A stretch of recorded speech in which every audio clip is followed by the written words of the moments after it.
My name is Edna, and at 25 years old, I am currently employed.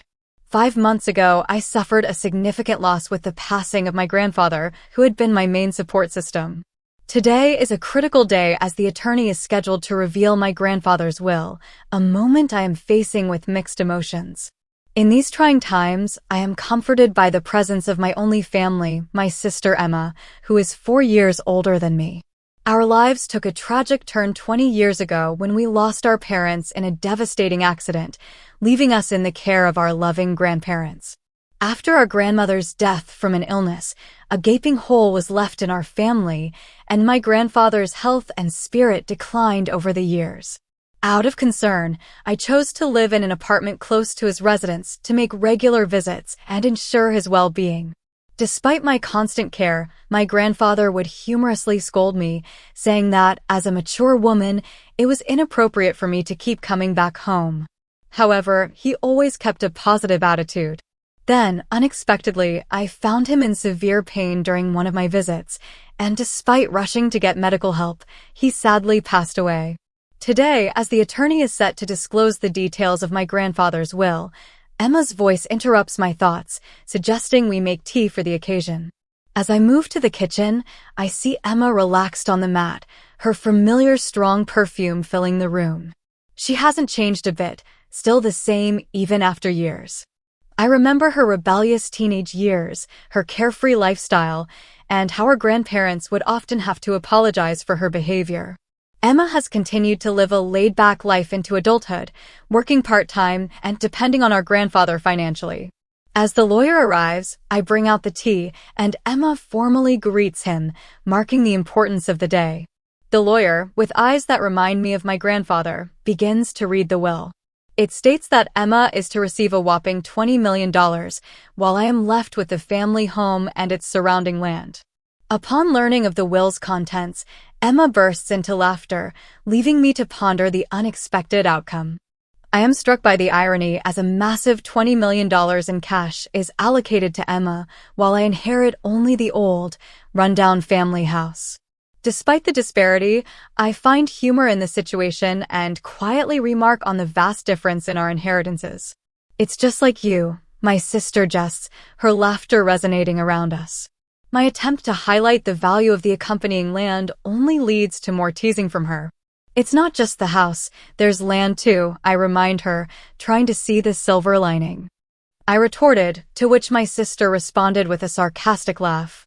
She clearly noticed the perceived value of the land in this seemingly forsaken place. I would have preferred cash. "I guess Grandpa must have really had a soft spot for me after all," I remarked, attempting to mask the disappointment in my voice. Admitting I was a bit shocked, I reasoned that my grandfather probably wanted me to safeguard the cherished house and land where he had spent a significant part of his life with my grandmother. "Huh, a house and land? That's pretty awesome, isn't it?" my boyfriend Jack exclaimed in surprise as he absorbed the details of my inheritance.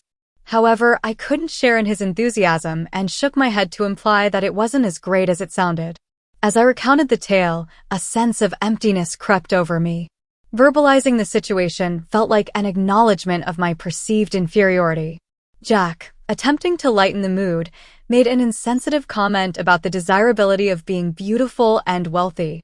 I shot him a side glance, silently reproaching him for his lack of tact. Recognizing his misstep, he quickly joked about prioritizing my comfort over material wealth. Jack had been my boyfriend since we met at a social event, and today marked our first date in a more casual setting. As I shared the details of my inheritance, I couldn't help but think about the possibility of him becoming my husband someday. Little did I know that this revelation would lead to unforeseen regret. Days later, as I visited the family home to begin the daunting task of cleaning and organizing my grandfather's belongings, I contemplated the idea of moving into the house. Its proximity to my workplace made it a tempting prospect. Perhaps, I thought, I could live here comfortably with a cat. The absence of rent payments was an appealing notion, and I rationalized that any maintenance costs could be covered with my hard-earned savings. The thought of sharing this space with Jack even crossed my mind, and I blushed at the embarrassment of such a premature consideration. Rolling up my sleeves to commence the cleaning, my contemplation was interrupted by the ringing of my smartphone. Glancing at the screen, I saw my sister's name flashing, signaling an unexpected turn in the events that were about to unfold. "Greetings, Edna. How are you faring in that quaint old house of yours? I trust you're finding solace in your own company," my sister said, her voice revealing a state of inebriation. She's always had a distinct manner of elongating her words, but today it seemed particularly pronounced. In response to her questionable choice of beverage during the afternoon, I couldn't help but sigh. To this, she dramatically sighed back, labeling me as the perennial Miss Goody Two-Shoes. It became increasingly evident that her mirth was fueled by more than just spirits when she inquired about my future plans. Cautiously, I mentioned my contemplation of relocating to this locale, eventually hoping to steer the conversation in a different direction. However, she seized the opportunity to boast about her current opulent surroundings in a luxurious hotel suite, injecting an air of exaggerated enthusiasm into her voice. With an air of mystery, she challenged me to guess her current company. My lack of knowledge on the matter was met with disdain as she proclaimed that my attitude could jeopardize my standing with someone named Jack. Much to my astonishment, Jack himself intervened in our conversation, catching me off guard and sparking a whirlwind of perplexing thoughts. As Jack's voice filled the airwaves, a myriad of questions flooded my mind. The sudden revelation of my sister's connection with him painted a disconcerting picture. My imagination began to craft an unpleasant scenario, one that left me feeling dizzy and disoriented. The revelation continued with my sister callously sharing her conquest of Jack's attention, regaling me with tales of how she had identified his workplace through me, approached him as he left work, and ensnared him with her charms. The words spilled forth boastfully, leaving me in stunned silence. Apologies followed, but they were insufficient to quell the emotional turmoil that gripped me. Jack's voice returned, and as he explained his actions, a cold sensation enveloped me, as if my very essence was being drained away. The realization that he found my sister more attractive and lucrative further heightened the sense of betrayal. In an attempt to articulate my feelings, I found myself speechless. Jack continued to justify his actions as though imploring me to understand the irresistible allure of a woman with substantial wealth. I recoiled at his words, feeling the sting of rejection and humiliation. In the background, my sister laughed uproariously, reveling in the chaos she had unleashed. The phone passed back to her, and with a finality that cut deep, she declared the end of our sisterly bond. The words hung in the air, resonating with harsh finality. The notion of sisterhood shattered, reduced to mere fragments of a bond forever lost. The subsequent 5 years have been marked by solitude and heartache. As I sit with a cat dozing off on my lap, memories of that fateful call still linger, etched into the fabric of my existence. The room was filled with the gentle hum of the cat purring contently in its sleep. Despite it being my day off, there lingered a bit of unfinished work that I had brought home. With a sense of guilt, I contemplated the tasks at hand. The tranquility of the moment was disrupted when my phone began to ring, an unfamiliar number lighting up the screen. Considering it might be work-related, I answered the call without suspicion. "Hello?" I greeted, only to be met with a familiar voice. "Edna, long time no see," said my sister Emma, instantly recognizable by her distinctive way of speaking. Despite the passage of 5 years, her mannerisms remained unchanged. A smirk formed on my face as I acknowledged her. As our conversation unfolded, Emma probed into my personal life, questioning the presence of a hotel near my home. Unwilling to disclose details, I brushed off her inquiries. The conversation took an unexpected turn when she divulged her financial struggles, having squandered her inheritance in a mere 2 years. Even Jack, who remained in her company, was drowning in debt. I listened in silence, my initial annoyance giving way to a profound sense of detachment. When Emma boldly requested a loan, I responded calmly, revealing the consequences of her past actions. Memories from 5 years ago flooded back, recalling the day Jack broke up with me. Devastated, I found solace in a painting I had gifted to my grandfather as a child. In a moment of introspection, I revisited the past and discovered a hidden note behind the painting, addressed to me. It was a letter from my grandfather just before his passing.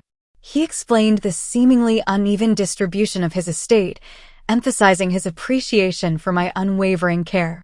The revelation brought clarity to the lingering questions about favoritism. As I absorbed the contents of the letter, a shudder ran down my spine at the realization that I could have overlooked this important message.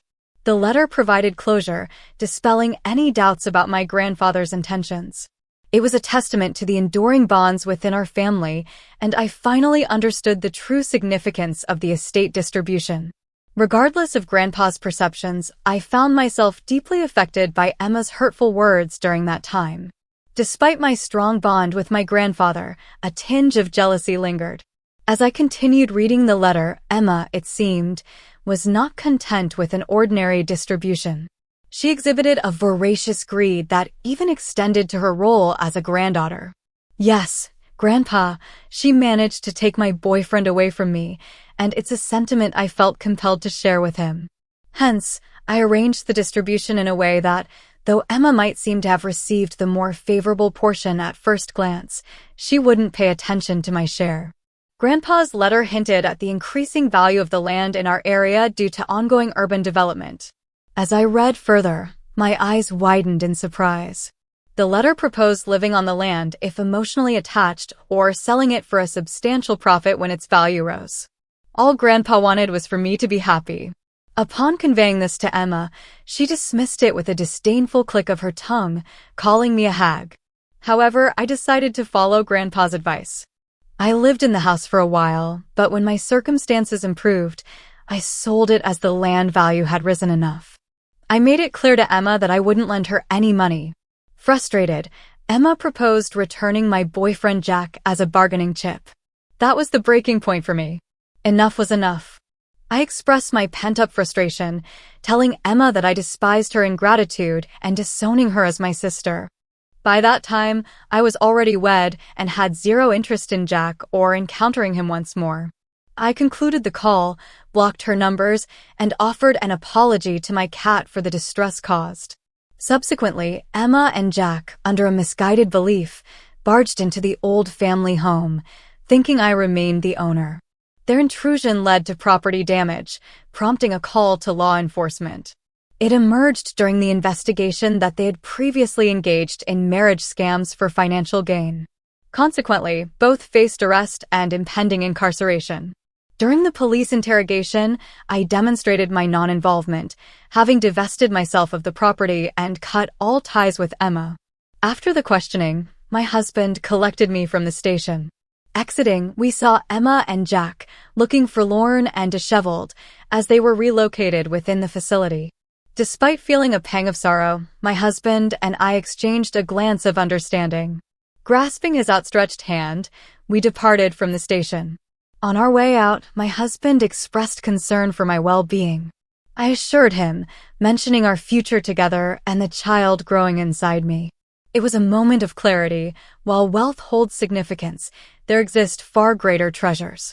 With my partner by my side, I anticipated imparting to our future child the true values of love and family.